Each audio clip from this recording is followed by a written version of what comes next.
Hi team, hope you're doing well. Today we're going to talk about how to do a user registration. So, when do we have to do a user registration? The answer is when a school is new to Loyolo, so they need to set up their accounts, classes, and subjects so that they can use it in the school. Okay, so this short video is going to teach you how to do it. And we'll do it through teachers, students, and classes and subjects. I would strongly recommend that you stay with this process because if you do subjects first, it might likely to saying that there is no classes linked to this subject. Okay, so I would strongly recommend it teachers, students, classes, and subjects. Okay, so click on teachers. You can do it one by one, but generally speaking, we will suggest to do the batch process. You can either add with Loyolo ID, Google, or Microsoft. So today I'm going to do the Google account. So first, you need to download the Excel template, fit it in, click on Choose File, this guy, and click on Open. Click on Start Import. Okay, so check the email address, check the full name, even though it's optional, but I personally wanted to fit it in so that I know like this email belongs to this guy. And the short key is optional. Optional means you can fit it in or you can leave it empty. So if something goes wrong, don't panic. Click on return. Click on return and fix your Excel spreadsheet and import it again. Okay, nothing goes wrong. Click on import. Okay, so let's say I wanted to have another administrator. So what I can do is click on the teacher's name, click on grant admin permission, and click on grant. You see there's a tick next to the administrator, but if you don't need it anymore, again, click on the teacher's name, click on revoke, and click on disconnect. Okay, so check all the details. Everything goes okay. Click on return. So now we covered how to do the teacher's account. Now we're going to talk about how to do the students. Okay, click on students. Do it one by one or doing the batch process. Click on it. Again, you can do either Loyolo ID, Google account, or Microsoft.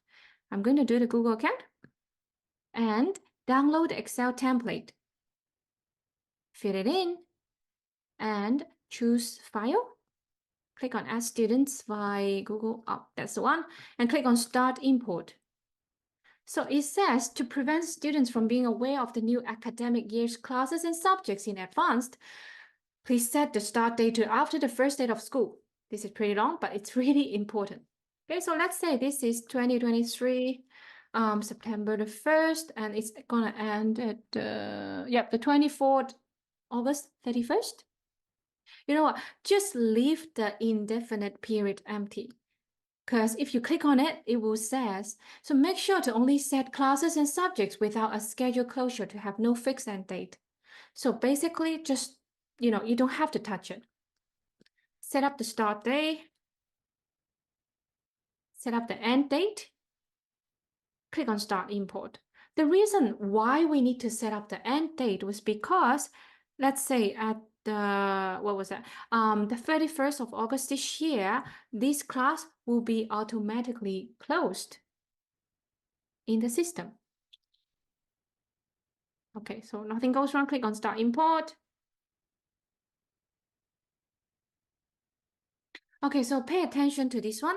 This is new to this year.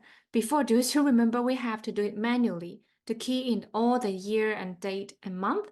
But this year, we've got a drop-down list. Okay, so let's say I start with the grade 6 so that I don't have to calculate it. Okay, so when I click on it, so grade 6 will be maybe graduate from the end of this academic year. So this guy will be 1 year. So like basically you don't have to do any math.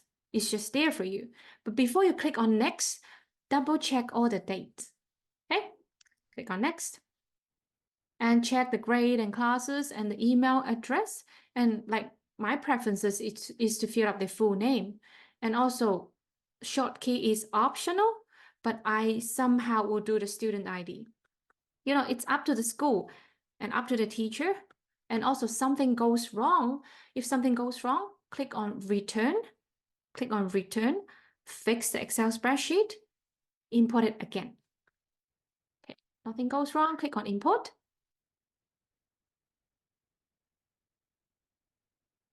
Okay, so now you see every student has a graduation date, had a short key, but it's optional. They've got their user ID and classes.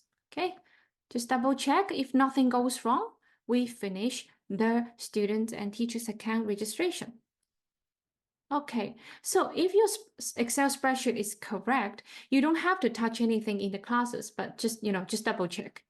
Okay, click on it. And this one, yep. So in 1A, we've got students there. If something goes wrong, feel free to add students and maybe change the class name.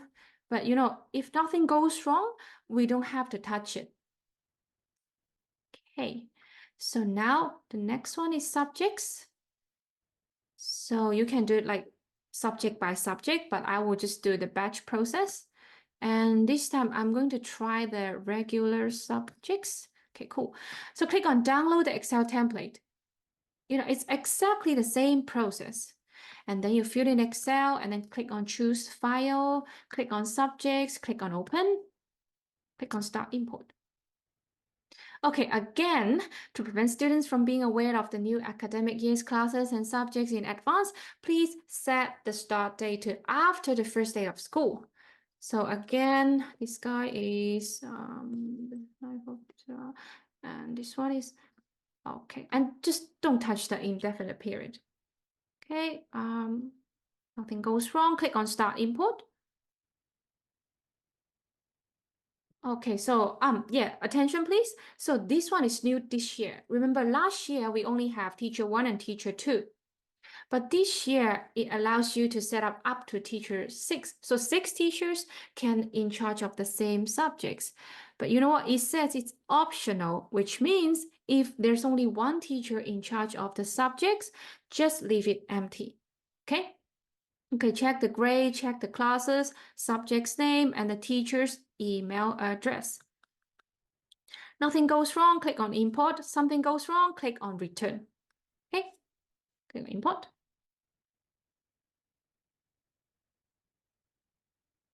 Okay, cool. Now you see we've got, this is the class. Under this class, we have this amount of subjects.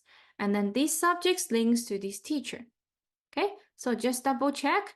Make sure every subject with a start date and an end date. If something goes wrong, click on the subject and then just do some modifications. But normally you don't really have to do anything about it.